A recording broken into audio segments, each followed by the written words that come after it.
Hi, welcome back. It's a bit of a cold start to the week, but it's going to be sunny and bright all week, so I'm going to make the most of that and get a load of work done on the garage and the house. One job I've got to do is something I've been putting off for a long time, and it's a big one, so stick around and I'll show you what it is. If you've been watching the channel for any amount of time, you'll know that the whole house at the moment is heated from biomass. So we're off the gas grid, and we ditched the old oil boiler and we switched to a wood pellet boiler. Now that's been it's been a bit of a love-hate relationship, and I think we've come to the end of that relationship, and it's time to say goodbye to the wood pellet boiler.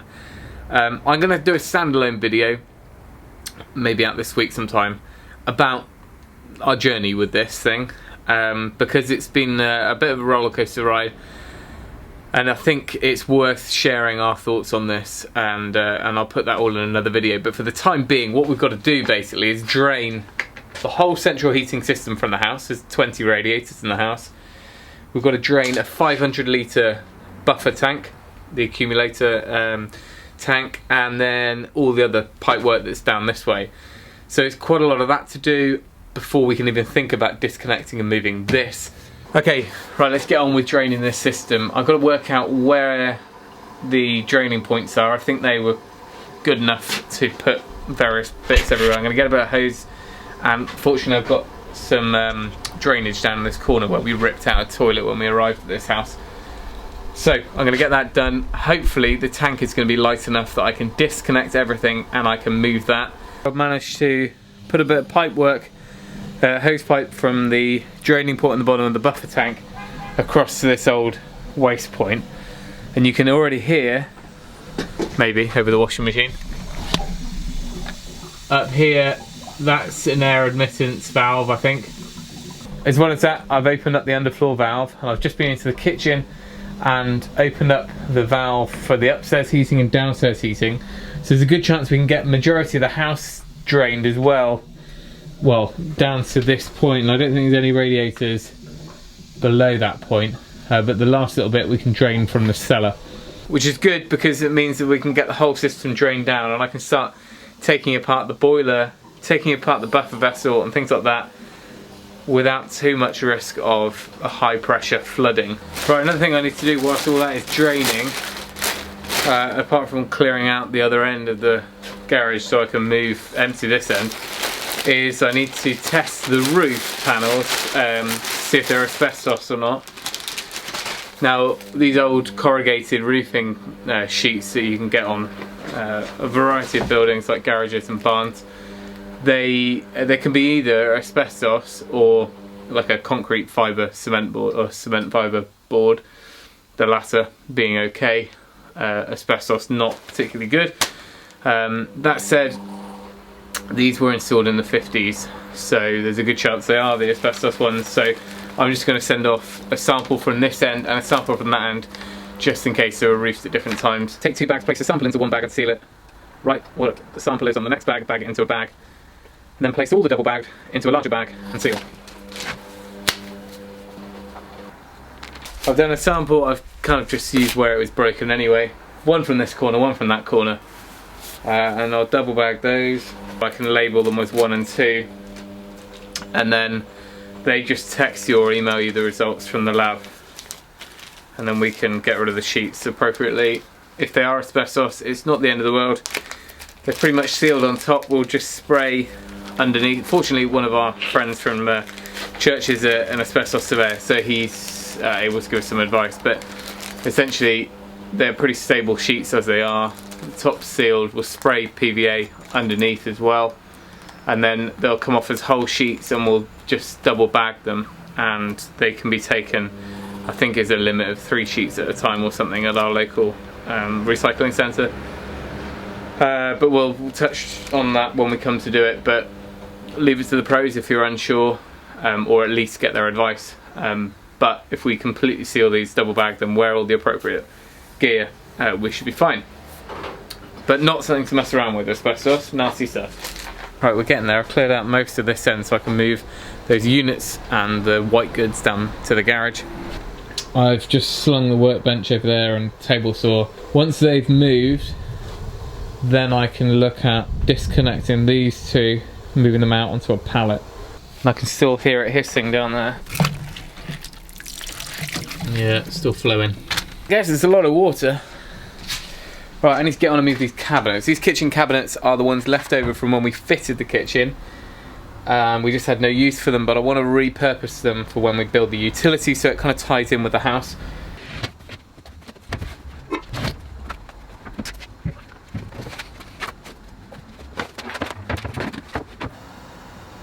I'm trying to speed things up a little bit because I think this valve is only letting a minute amount of air in.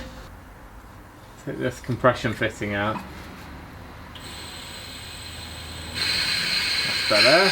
We may be on to the radiators draining now, in which case I'll need to open those up on the top floor and start bleeding those out.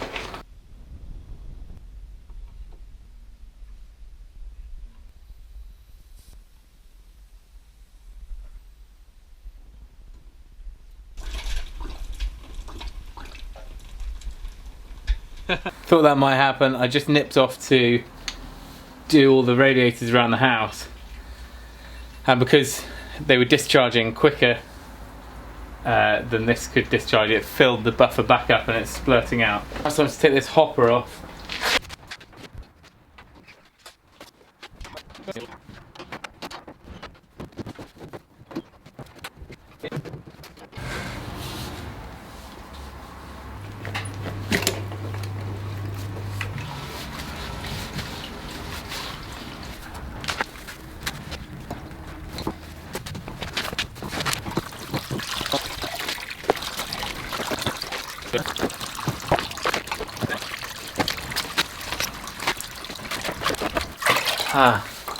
Trying to work out why it's warm, but of course the coil from the hot water cylinder in the house will be emptying and transferring the heat, because that one's on the immersion at the moment.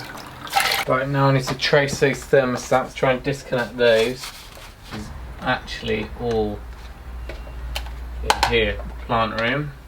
Right, this morning I'm carrying on with the demolition side of the utility. I'm taking away all of this beautiful pipework in the plant room bit. It's kind of a bit heartbreaking to do because so much work went into doing this, and it was a really good job as well. But none of this really. We need 3 pipes, that's it. We need a flow and return going into the house, and a flow going up to the hot water cylinder, but that's it. All of this can go. The worst part about doing this is remembering the poor apprentice who spent 2 days out here in a really freezing cold February or March lagging all this. And he's done a good job. It was all very neat and tidy. I've just been talking with our installer for the new boiler, deciding on which one we're going to go for. I think we're going for a Weissman, and it'll be a 35 kilowatt one. We just need to decide on the model, but from all accounts they seem to be a good brand to go for.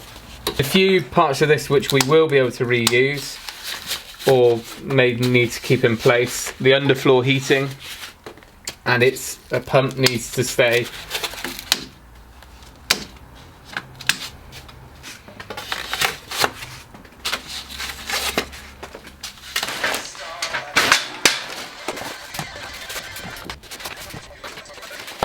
Well, the gas guys have just arrived. They're going to be putting in the new supply, which gives us about a week or 2 before we need to fit this out, ready for the boiler install. It's a bit of an interesting one because the lane where the supply is quite a bit below our driveway. They've got to go through. It's also an access lane, so I think they're going to use one of the mole type things. So they just basically don't need to dig a big trench. And then needs to go through the wall back the other side of this, and I think the meter and the supply box is going to be the other side of this wall, and then the boiler will be on this side. So it's pretty straightforward, but it'll be interesting to see how they do. I'll try and get a bit of footage as they're doing it.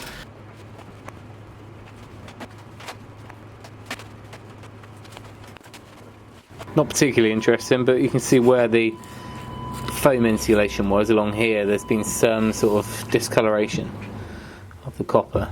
As soon as you get to where it was using the plant room type foiled insulation, whether it was the rigid stuff or the fibre, it's completely almost like brand new, polished. Also, on the flow from the boiler, which was obviously running hotter, near 100, you can see, don't know if it's really melted it as such, but it's definitely degraded the foam.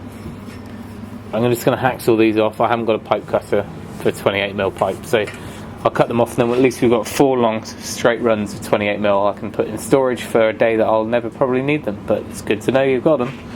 And these will have water in them, so we'll let it flood out.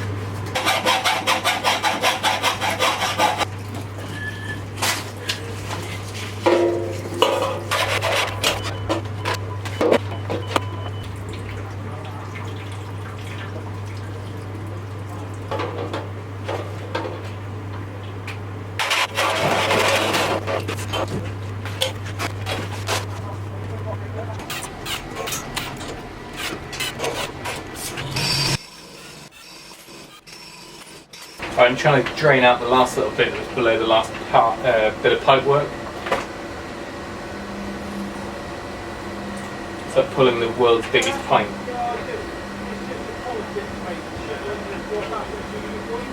But I'm impressed. I mean, we had to put in 10 tubs of inhibitor because of the size of the system. But this is crystal clear coming out, and this is the very bottom of this buffer tank. So if it was going to gather anywhere, I guess it would be there.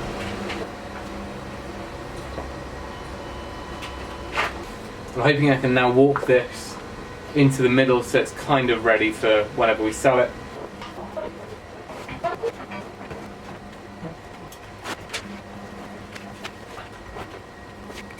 So when I put that buffer vessel on there before the install, I sat it on 100mm of insulation on like a floating floor slab, because at the time I figured it would be there for a long period of time, and during its lifetime I would want to insulate the garage floor if we converted that. So that's kind of a future proofing I did, but obviously we never got around to that.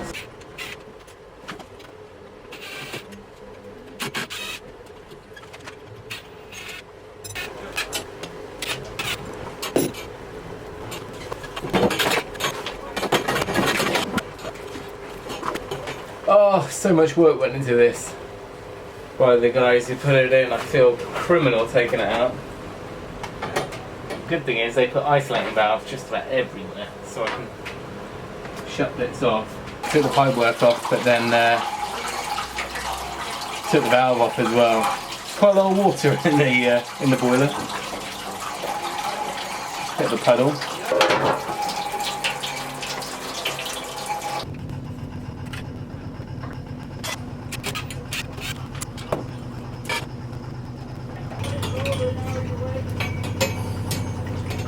It's getting a lot more simple here now. I've taken out all of the flow and returns that went off to the buffer tank.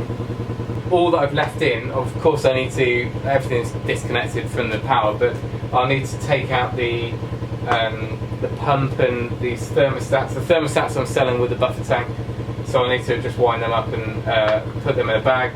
The pump is only 3 years old, decent pump, so that won't be needed for our system, but again, I'll hoard it somewhere. All of this is really not needed anymore, apart from this house unit here, which basically everything comes into. That is probably worth keeping, and I'm sure our gas installer, the boiler installer, will use that. The underfloor heating can stay, of course, but this plant room box is just coordinating pumps and valves for the plant room, which was in here, so that can go. Gas install is still going on out there. The supply, they've done the bit outside, and they're just chugging away on the, I think it's a mole or whatever they call it, that just bores through underground, so there's no trenching, and that hopefully will come to basically the other side of this wall where they've already put the unit, the box in, and it will come up out of the ground there.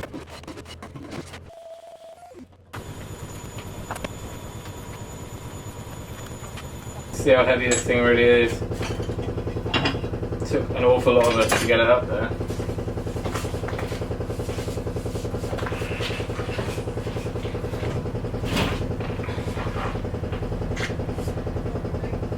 It's gonna be easy. Trouble is, when they delivered it, the pallet truck that they had, the pump truck, they brought a special one which went a bit higher, but even that one had to have additional pallets on top of it. I think we had 2 pallet trucks at one point.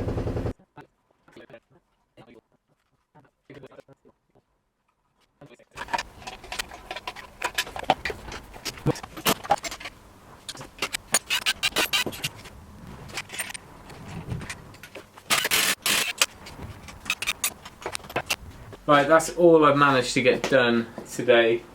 I say all, it's a pretty good first hit. It is heavier than I thought. I just checked the specs, 350 kilo, so I don't really want to be messing around with it, but I think if I use some 150mm joists, make a ramp, I should be able to glide it down onto a pallet. I think that's easier. I thought about taking it through that wall, but bring it down here, and then we can just use a little pump truck to take it across straight onto the a lift on the back of a Luton truck or something like that, or whoever buys it can deal with it, but I just need to get it off there so we can demolish the plinth.